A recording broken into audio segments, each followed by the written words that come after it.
Hello, I'm Pastor Collard of Faith Baptist Church, and I'm the superintendent of Faith Baptist Christian School. All of us who are involved in education have had to reevaluate how we do school. The COVID-19 pandemic has created a lot of challenges for us. Our task force has thought and analyzed and studied and researched and put together a plan we think will enable us to open in a safe manner. We are planning a full opening, 5 days a week, in-person instruction. In fact, our first day of class is Friday, August 21st. I've been tasked with the responsibility of explaining to you what's going to happen and how that's going to take place. So I'd like to share with you our philosophy and our procedures for our opening of school in just a few days.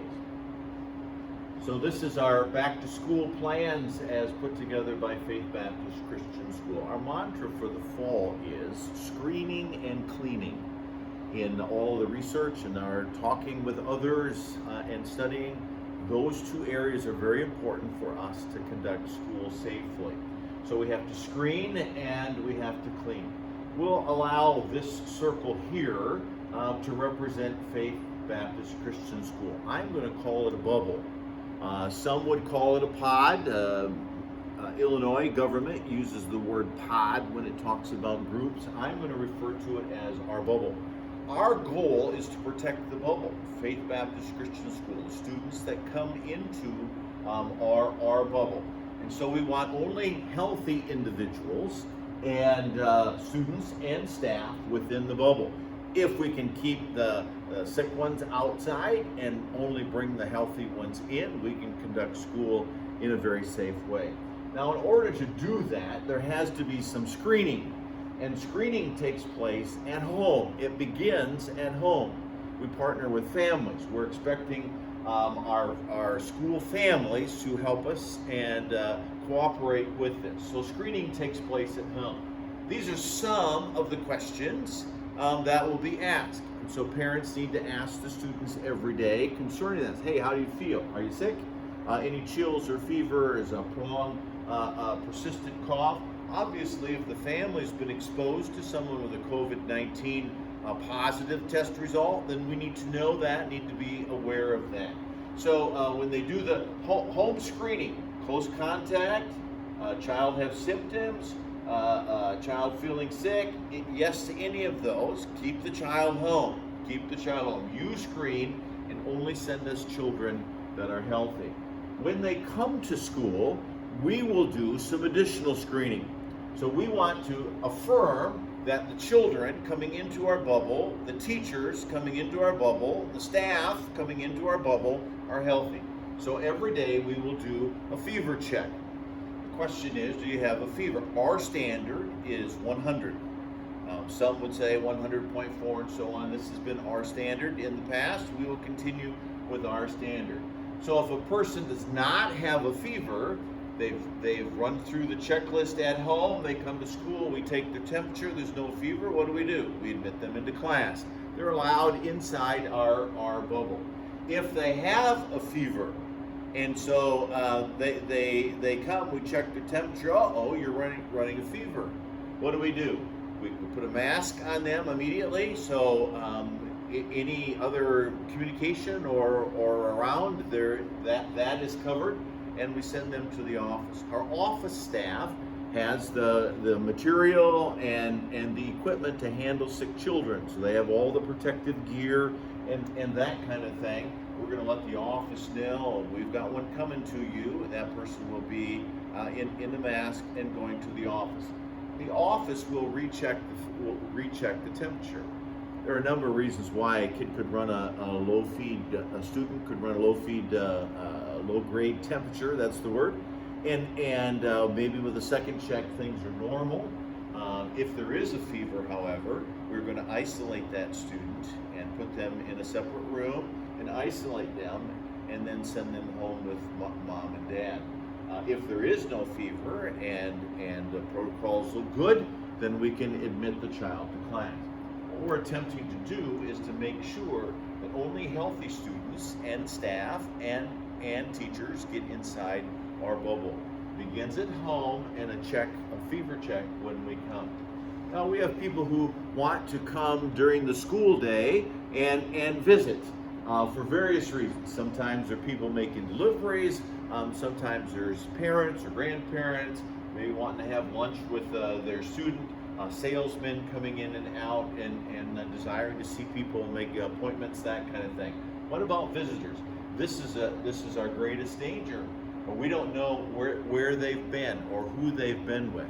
So when they come, they have to come through the office. That's standard procedure anyway.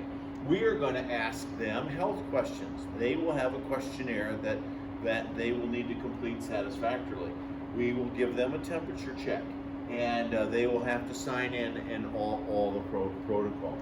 If they can't pass the health questions, if they're running a fever, then they're denied access. We can't allow them into our bubble if they can't pass our protocols.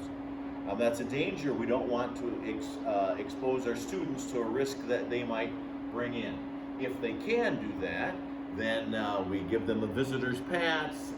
We permit them to enter. They have limited access. They don't have freedom to go everywhere, do what they want to do, and so on and so forth. Not going to be with every student or in every area of the building. We're going to require them to wear a mask. We don't know where they've been. We don't know what they've done and who they've been around. So we're going to require them to wear a mask because they're on the outside coming in. And to allow them into our bubble, they have to meet our protocols and follow our standards. So what we're doing is we're protecting our bubble.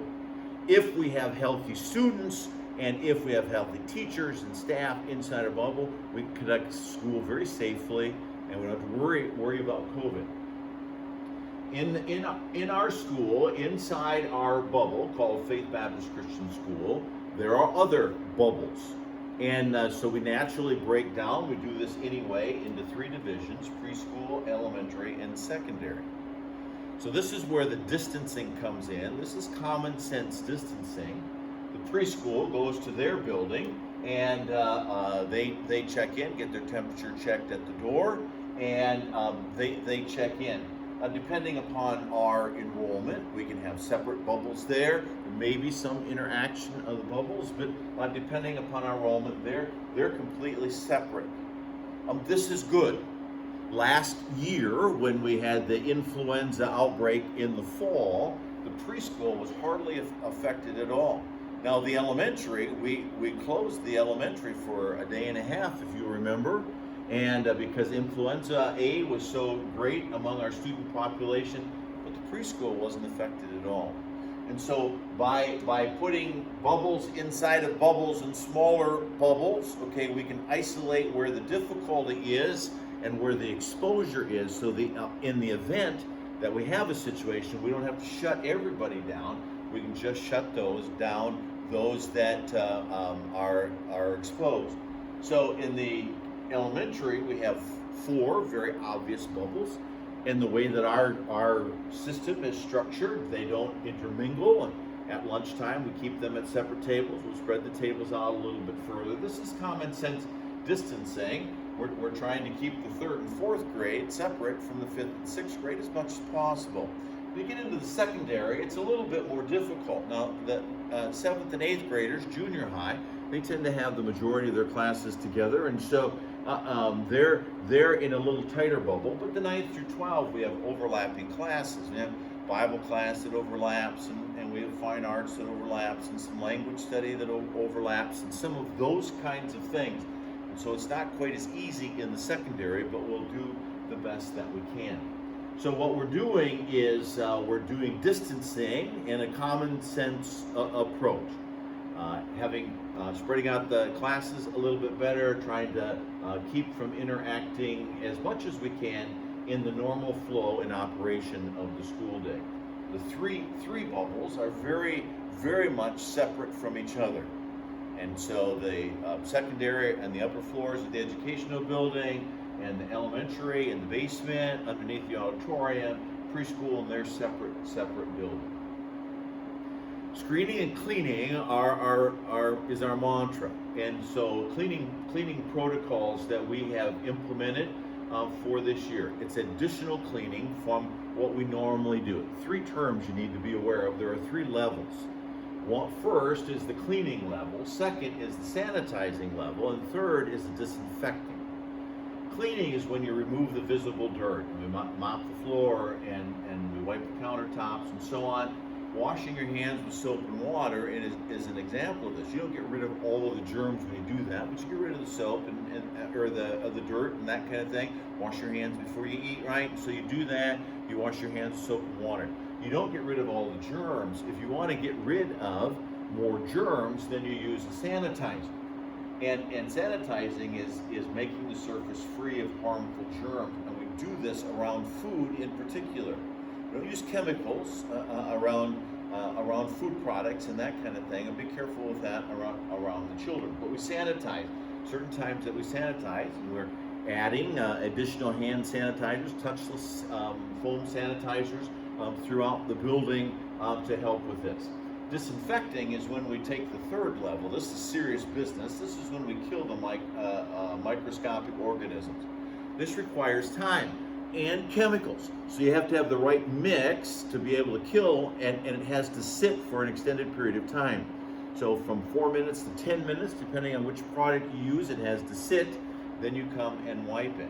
So you can clean a surface and not kill all the organisms. Disinfecting gets the organisms, but it takes time and chemicals to do that. So what we're doing is making sure that the restrooms are cleaned and disinfected daily, that the classroom desk and computer stations are disinfected daily. There are any different students in our computer lab, when they come up to use the computers, it's been disinfected. High touch areas, the handrails going up and down the stairs and so on, those will be disinfected daily. Lunchroom tables will be sanitized. And so we'll have those set up before school, and then they'll be set up for lunchtime. Elementary will have their lunch. All the tables will be wiped and sanitized. The secondary will come down and have their lunch. All the tables will be sanitized and then put away. The health room will be disinfected after each use. And so no one else is in there. There's no class in there. There's no one else in there until that is fully disinfected and ready to go again. As we think about this, there are several student considerations that we need to keep in mind. Common question is, what about masks or face coverings? We contend that if all healthy students are allowed inside the bubble, only healthy students, there's no reason for a mask. Besides the practical, trying to keep a second grader in a mask, or a preschooler in a mask, or even for that matter, a junior higher in a mask, healthy students are not required to wear a mask. They can be worn. Mom and dad are more comfortable with their child wearing a mask, that's fine. You're more comfortable wearing a mask, that's fine. And that is allowed, but it is not required. Now, children, we're not going to eliminate all germs, right? And so we do still have the common cold, and we still have sinus season and allergies and that kind of thing. So a person who's struggling with some of those kind of things, we reserve the right to ask them to wear a mask. If a kid's got a cold and he's coughing, we can ask him to wear a mask for the safety. It's not a COVID thing, it's a germ thing. And we're going to have germs, but we reserve the right to ask students to wear masks when it's appropriate. We are not allowing drinking fountains to be used except for filling water bottles. So every student should bring their own personalized water bottle, not just one you buy at Walmart or Costco, okay? But personalized, we know it's yours, identified. You take it with you, and you may use the drinking fountain to refill that. We don't want you filling it out of the bathrooms, okay? But you use the drinking fountains for that. It's cold water, it's filtered water, and so we want you to have that. And so water bottles are permissible and encouraged. We want to do that. Family considerations. We want you to protect your family, keep them safe and healthy, and then protect our family, our Faith Baptist Christian School family. So help us protect our bubble and keep it safe. Don't send a sick kid to school. Well, he's got a little fever. Just give him some Tylenol and he'll make it through the day. That's not acceptable. Okay, don't send us a child who is sick. We're trying to protect our environment inside the bubble. We have a COVID-19 health and safety waiver form. You may have seen this already. You will if you haven't. Child will not be allowed to participate in school without mom and dad filling this out.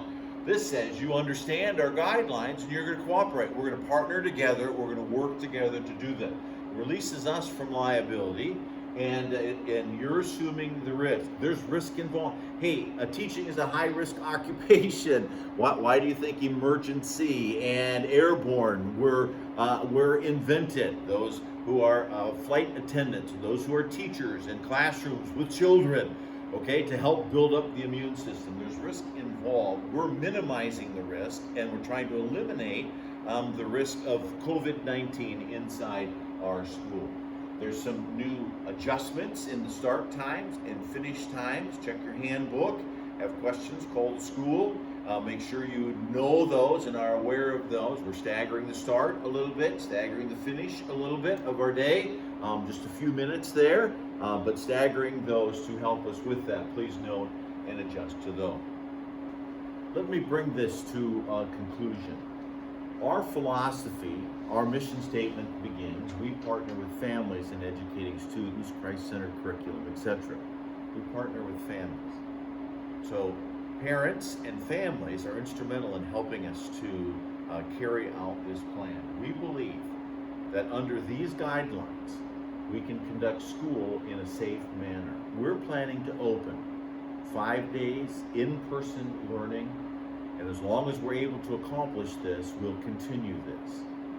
And so despite what public schools do, if we can maintain a healthy environment for our students, we intend to teach in person 5 days a week. This concludes this portion. Please check the website for an additional video dealing with some of the what ifs. Thank you.